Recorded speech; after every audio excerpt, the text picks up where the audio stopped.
32-33 साल का एक अधिकारी जिसने 2019 के सिविल सेवा के पेपर में टॉप किया था, वो 4 साल बाद 15,000 रुपए की रिश्वत लेते हुए पकड़ा गया। अधिकारी का नाम है अश्विनी कुमार पांडा। अधिकारी घूसखोरी में पकड़े गए तो इंटरनेट यूजर्स ने पुराना चिट्ठा निकालना शुरू कर दिया। एक पोस्ट मिली जिसमें अधिकारी ने रिजल्ट आने के बाद लिखा था, जब हम अपने लक्ष्यों को हासिल करने के लिए दृढ़ संकल्प ले लेते हैं तो कुछ भी असंभव नहीं होता। मैं ये जीत उन सभी माताओं और पिताओं को समर्पित करना चाहता हूं जिन्होंने अपने बच्चों को जीत दिलाने के लिए जिंदगी भर संघर्ष किया है। जीत पर बड़ी अच्छी अच्छी बातें करने के बाद ये रिश्वत लेते पकड़े गए हैं। अश्विनी 2019 बैच के ओडिशा एडमिनिस्ट्रेटिव सर्विस के अधिकारी हैं। उन्होंने फर्स्ट रैंक हासिल की थी। ओडिशा विजिलेंस ने इन्हें 12 सितंबर को गिरफ्तार किया।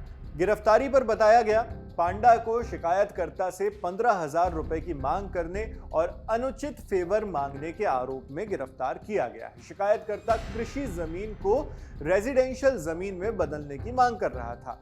इस काम के लिए कथित तौर पर पांडा ने 15,000 रुपए की घूस मांगी। संबलपुर एसपी जो विजिलेंस डिपार्टमेंट देखते हैं, पीके द्विवेदी, उन्होंने बताया, शिकायतकर्ता पिछले 1 महीने से कृषि जमीन को बदलने की मांग कर रहा था, लेकिन इसके लिए अधिकारी अश्विनी कुमार पांडा ने 20,000 रुपए मांगे। शिकायतकर्ता ने कहा कि उसके पास इतने पैसे नहीं हैं, तो अधिकारी ने वो कीमत जो थी उसको कम कर दी और 15,000 रुपए कर दिए। जब शिकायतकर्ता के पास कोई रास्ता नहीं बचा तो वो विजिलेंस अथॉरिटी के पास गया और कंप्लेंट दर्ज कराई।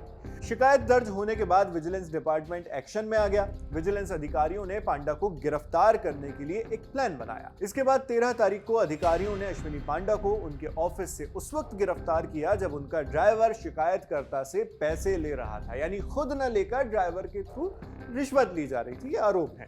विजिलेंस ने उनके साथ साथ ड्राइवर पी प्रवीण कुमार को भी अरेस्ट कर लिया है। आगे की जांच के लिए टीम पांडा के भुवनेश्वर वाले आवास पर भी गई, जहां आरोपी अधिकारी का परिवार रहता है। जांच के दौरान उनके घर से 4,73,000 रुपए का कैश और सोने के कुछ गहने भी बरामद किए गए। जिन अधिकारी के इर्द गिर्द ये पूरा केस घूम रहा है, उन अश्विनी कुमार पांडा ने मैकेनिकल से बीटेक किया था, यानी मैकेनिकल ब्रांच से इंजीनियरिंग की। उसके बाद 2019 बैच के ओडिशा सिविल सर्विसेज के पेपर में टॉप किया।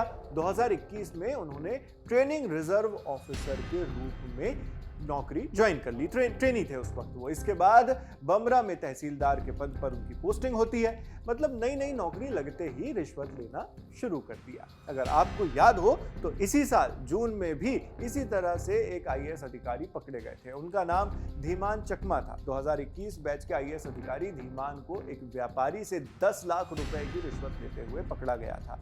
उनके सरकारी आवास पर तलाशी के दौरान 47 लाख रुपए का कैश बरामद हुआ था। इंडिया टुडे की रिपोर्ट के मुताबिक डिप्टी कलेक्टर ने कथित तौर पर शिकायतकर्ता से कुल 20 लाख रुपए की रिश्वत मांगी थी और धमकी दी थी कि अगर मांग पूरी नहीं की गई तो उसके व्यवसाय के खिलाफ एक्शन लिया जाएगा। शिकायतकर्ता ने विजिलेंस विभाग से संपर्क किया, जिसके बाद आईएएस को पकड़ने के लिए प्लान बनाया गया। 8 जून को धीमान चकमा ने शिकायतकर्ता को अपने आधिकारिक सरकारी आवास पर बुला लिया, जहां उन्होंने पहली किश्त के रूप में 10 लाख रुपए लिए। धीमान और अश्विनी कुमार पांडा जैसे तमाम अधिकारी हैं जिन पर पद का गलत इस्तेमाल करने के आरोप लगते हैं। अगर आप भी कभी ऐसी सिचुएशन में फंसते हैं जहां आप पर रिश्वत देने का दबाव बनाया जा रहा हो, तो डरना नहीं है, तुरंत इनकी कंप्लेंट करनी है। आपके लिए तमाम जानकारी जुटाकर इस वीडियो की स्क्रिप्टिंग की है हमारी साथी विभावरी ने। आप इस मामले पर क्या सोचते हैं, हमें कमेंट बॉक्स में लिखकर जरूर बताएं। मैं हूं नावेद, देखते रहिए दी लंदन टॉक।